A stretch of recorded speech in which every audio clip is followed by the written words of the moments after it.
تو سب سے پہلے آپ کے سامنے ہے صحیح بخاری جلد نمبر 6 اور صفحہ نمبر ہے 57 اور حدیث نمبر ہے 4458.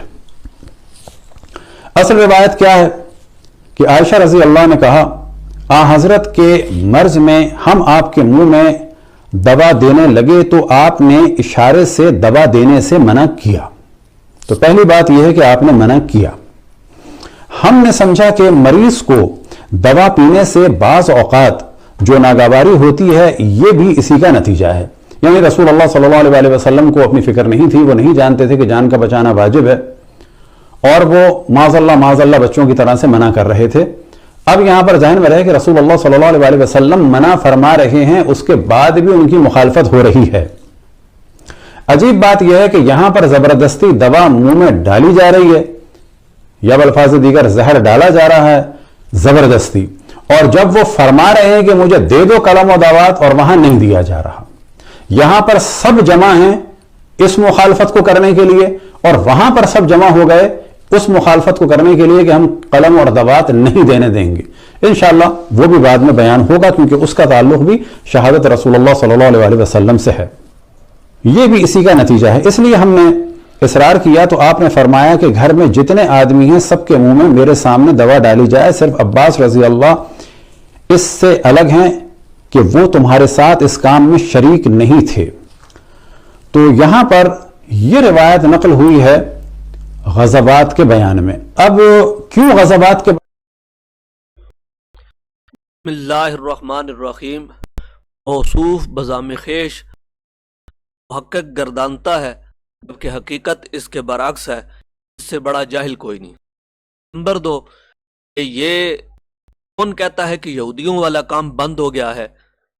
یہودیوں والا کام بالکل بند نہیں ہوا، کیونکہ یہودی کیا کرتے تھے؟ کتابوں کے اندر تحریف کر دیتے تھے، رد و بدل کر دیتے تھے. یہی کام اس موصوف کا ہے کہ اس نے اتنی ساری کتابوں کا حوالہ دیا، اور یہودیوں والا کام اس نے جو ہے بڑے اچھے طریقے سے ان کی دوستی اور ان کی یاری میں خوب سراہا، اور ایسا کام سر انجام دیا کتنے واضح الفاظ میں ہے روایات کے اندر ڈنڈی ماری. اور اب اس کے اندر اس نے مارنا تھا ڈاکہ. وہ کیسے اس نے ڈاکہ مارنا تھا اور اس کے پیچھے اس نے واردات کون سی ڈالنی تھی، وہ میں آپ کے سامنے پیش کرنا ہے. وہ روایات دکھا رہا تھا بخاری شریف کی، وہی جناب والا ہم آپ کو دکھاتے ہیں. اسی کی ویب سائٹ سے ہم نے نکالی ہے، اور اس روایت کو سامنے آپ بالکل سکرین پہ دیکھ رہے ہیں، اور اس پہ ہم آپ کو دکھلائیں گے جو اس نے سارا ترجمہ کیا، اور درمیان میں اس نے یہاں پر آ کر ڈنڈی ماری ہے، یہودیوں والا یعنی کام کیا ہے. تو فلما افاقہ، یہاں پر جو دوا ہے اس دوا کے بعد فلما افاقہ کا لفظ آتا ہے. یہ جو فلما افاقہ لفظ ہے اس کا معنی ہوتا ہے ٹھیک ہو جانا، ہے افاقہ ہو جانا. رسول پاک صلی اللہ علیہ وسلم کو جب دوا دی گئی تھی تو رسول پاک سرور کائنات فخر موجودات اس کے بعد اس دوا سے ٹھیک ہو گئے تھے. اب آپ اگر ترجمہ دیکھیں، ترجمے میں بھی لما افاقہ کا ترجمہ نہیں کیا گیا. اب آپ یہ بتائیے کہ جو میں نے کہا وہ سچ کہا ہے کہ نہیں کہا؟ میں بھی تو یہی کہہ رہا تھا کہ ان الفاظ کا ترجمہ انہوں نے نہیں کیا، اور یہی یہودیوں والا کام ہے. اب سوال یہ پیدا ہوتا ہے کہ یہ لما افاقہ جو الفاظ ہیں ان کا ترجمہ کیوں نہیں کیا گیا؟ ان کا ترجمہ جناب والا اس لیے نہیں کیا گیا کیونکہ یہاں پر کیا کرنا تھا؟ ڈاکہ ڈالنا تھا. ڈاکہ کیا ڈالنا تھا؟ وہ اس طرح ڈالنا تھا کہ دوا کو زہر میں بدلنا تھا. جب دوا کو زہر میں بدلنا تھا پھر آگے فلما افاقہ کا ترجمہ نہیں کر سکتے، کیونکہ جب زہر دے دی گئی تھی پھر آگے پھر زہر سی بات ہے، بندہ صحت یاب تو نہیں ہو سکتا. تو اس لیے پیچھے جناب والا دوا کو زہر میں بدلا اور فلما افاقہ کا ترجمہ حذف کر دیا گیا. اب دیکھو یہاں پر دوا کا ذکر ہے، لیکن موصوف یہ بار بار باور کروانا چاہتا ہے کہ یہ دوا نہیں زہر ہے، دوا نہیں زہر ہے. حالانکہ یہاں پر دوا کا تذکرہ ہے، لیکن موصوف ماننے کو تیار نہیں. موصوف کہیں بھی کسی طریقے سے اس دوا کو زہر ثابت کرنے پہ تلا ہوا تھا، کیونکہ وہ پوری کوشش کر رہا تھا کہ یہ دوا جو ہے زہر میں ہی بدلے۔ اس نے جتنے بھی آگے حوالہ جات پیش کیے ہیں، وہ حوالہ جات پہلے میں آپ کو ذرا وہ کتاب دکھا دوں جو ہے ہماری بخاری شریف عمدۃ القاری، اس کے جناب والا روایت ہم آپ کے سامنے پیش کرتے ہیں، وہی روایت ہے، جبکہ یہاں پر آپ کو جو ہے یلو کلر میں ہم نے دے دیا فلما افاقہ، یہ ترجمہ اس کا فلما افاقہ لفظ موجود ہے۔ جب دوا دی تھی رسول پاک صلی اللہ علیہ وسلم نے منع کیا تھا، لیکن آگے جو ہے مریض جو ہوتا ہے وہ دوا کو ناپسند کرتا ہے، اس لیے صحابہ کرام کہتے ہیں کہ ہم یہ سمجھ رہے تھے سرکار دوا کو ناپسند فرما رہے ہیں، تو فلما افاقہ جب رسول پاک صحت یاب ہو گئے، فلما افاقہ جب رسول پاک صلی اللہ علیہ وسلم کو افاقہ ہوا، پھر سرکار دو عالم صلی اللہ علیہ وآلہ وسلم نے اعلیٰ علم سرکار نے آگے ان کو فرمایا کہ میں نے تم کو منع نہیں کیا تھا کہ مجھے دوائی نہ دو؟ سرکار دو عالم صلی اللہ علیہ وسلم نے یہ جملے بھی ارشاد فرمائے تھے، اور پھر سرکار دو عالم صلی اللہ علیہ وسلم نے تمام صحابہ کو وہ دوا پلائی تھی، اور وہ جو دوا پلائی تھی اب یہاں پر بھی وہ باقاعدہ طور پر کہتا ہے کہ ایک سوچی سمجھی سازش کے تحت منصوبہ بنایا گیا تھا، یعنی کہ ہر جملے پہ وہ ایک منصوبہ، ایک مشکوک الفاظ درمیان میں ڈال کر پوری روایت کو ایک مشکوک بنانے کی ایک ناکام کوشش بار بار کرتا رہا، لیکن وہ ایسا نہیں کر سکا۔ میں آپ کو ذرا وہ روایات دکھلانا چاہتا ہوں، وہ ساری روایات اس نے بیان کی، اور ہم نے اس کے سکرین شاٹ لے لیے کہ اس میں جب اس نے بیان کیا سب کے درمیان میں انڈر لائن بھی کیا، سب کو سب کیا، لیکن فلما افاقہ کا ترجمہ کہیں بھی نہیں کیا۔ بے شک آپ اس کی ویڈیو ہے سچ جاننے کے لیے آپ بے شک اس کی ویڈیو کو ملاحظہ کر لیجئے گا، آپ کو پتہ لگ جائے گا کہ اس نے کتنی بڑی ڈنڈی ماری ہے۔ یہ ساری روایات آپ کو نظر آ رہی ہیں، اور ساری روایات آپ دیکھتے چلے جائیں۔ فلما افاقہ جتنی بھی اس نے روایتیں پیش کی ہیں، سب میں فلما افاقہ رسول پاک صلی اللہ علیہ وسلم کی صحت یابی کی بات کی گئی، لیکن جب موصوف پڑھ رہے تھے کہیں بھی کسی جگہ پر بھی ان الفاظ کا تذکرہ نہیں کیا، کیونکہ دوا سے انسان صحت یاب ہوتا ہے، زہر سے صحت یاب نہیں ہوتا، کیونکہ دوا کو زہر میں بدلنا تھا، اس لیے فلما فاقہ کا ترجمہ نہیں کیا گیا، صحت یابی کا ترجمہ نہیں کیا گیا۔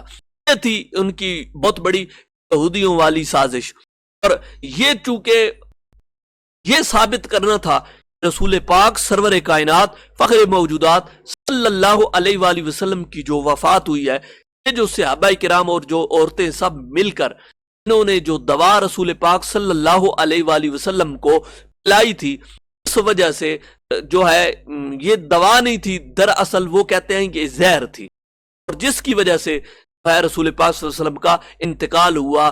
میں کہتا ہوں جھوٹ ہے، لعنت اللہ علی الکاذبین۔